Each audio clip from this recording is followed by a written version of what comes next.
सारस और केकड़े की कहानी बहुत समय पहले की बात है। एक घने जंगल के बीचों बीच एक बहुत ही सुंदर झील था। उस झील में बहुत सारी मछलियां और केकड़ा भी रहता था। वह सब बहुत खुशी से मिलजुल कर रहते थे। लेकिन हर रोज उस झील के किनारे एक सारस आकर मछलियां पकड़कर अपना पेट पूजा करता था। जब भी सारस झील किनारे आ पहुंचा, तब सारी मछलियों के बीच भागा दौड़ी शुरू हो जाता था। ऐसे दिन बीतता गया। धीरे धीरे सारस बूढ़ा और कमजोर होने लगा। पहले की तरह वह शिकार भी नहीं कर पा रहा था। सारस बहुत दुखी होकर झील किनारे बैठ गया। सारस का यह हाल देखकर झील की मछलियां बहुत खुश हुईं। सारे मछली सारस के सामने तैरने लगे, पर सारस ने उन्हें कुछ नहीं किया, सिर्फ बैठा रहा। ऐसे कुछ और दिन बीत गए। सारस को ऐसे एक जगह बैठा हुआ देखकर केकड़ा सारस के पास आया और पूछा, भाई 2-3 दिन से देख रहा हूँ तुम यहाँ चुपचाप बैठे हो, एक भी मछली नहीं पकड़ा, खाना भी नहीं खाया, क्या बात है?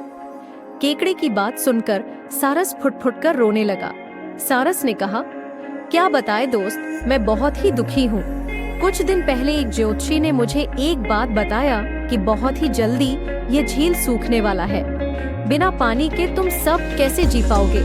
तुम सब मर जाओगे। तुम लोगों की मुझे बहुत चिंता हो रहा है, इसलिए मैंने खाना पीना छोड़ दिया।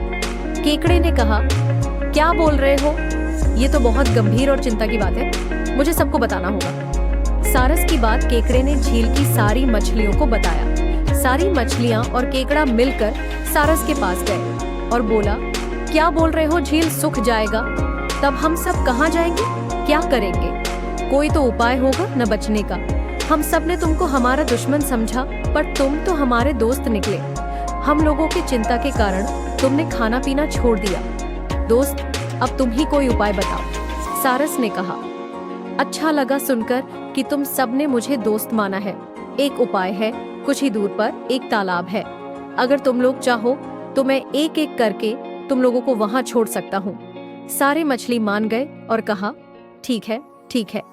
तालाब में पहुंचाने के लिए अगले दिन से सारस एक मछली को अपने चोंच पर लेकर जाना शुरू किया। ऐसे कुछ दिन बाद केकड़े की बारी आई। सारस केकड़े को लेकर रवाना हुआ। कुछ दूर जाने के बाद केकड़े ने सारस को पूछा, भाई ये तालाब और कितना दूर है?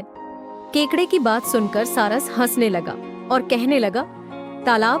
कैसा तालाब? यहाँ कोई तालाब नहीं है, मैं तो खाने के लिए तुम सबको यहाँ लेकर आ रहा हूँ। इतने दिनों से मछली खा खा कर बोर हो गया हूँ, आज बहुत मजा आएगा तुमको खाकर। आसपास देखो, तुम्हारे सारे दोस्त के हड्डियाँ। अब तुम्हारी बारी है। ये बोलकर सारस एक बड़े से पत्थर पर आकर आ बैठा। सारस की बात सुनकर केकड़ा बहुत गुस्सा हो गया और अपने आप को बचाने के लिए अपने दोनों हाथों से सारस का गला दबा दिया और कुछ देर बाद सारस मर गया। फिर केकड़ा अकेले झील वापस आ गया और बाकी मछलियों को सारस के चाल के बारे में बोला और कैसे उसने सारस को मार डाला यह भी बताया। सारे मछली बहुत खुश हुए और निश्चिंत होकर रहने लगे। इस कहानी से हमें यह सीख मिलती है कि हमें हर काम सोच समझकर करना चाहिए और किसी की बातों में नहीं आना चाहिए।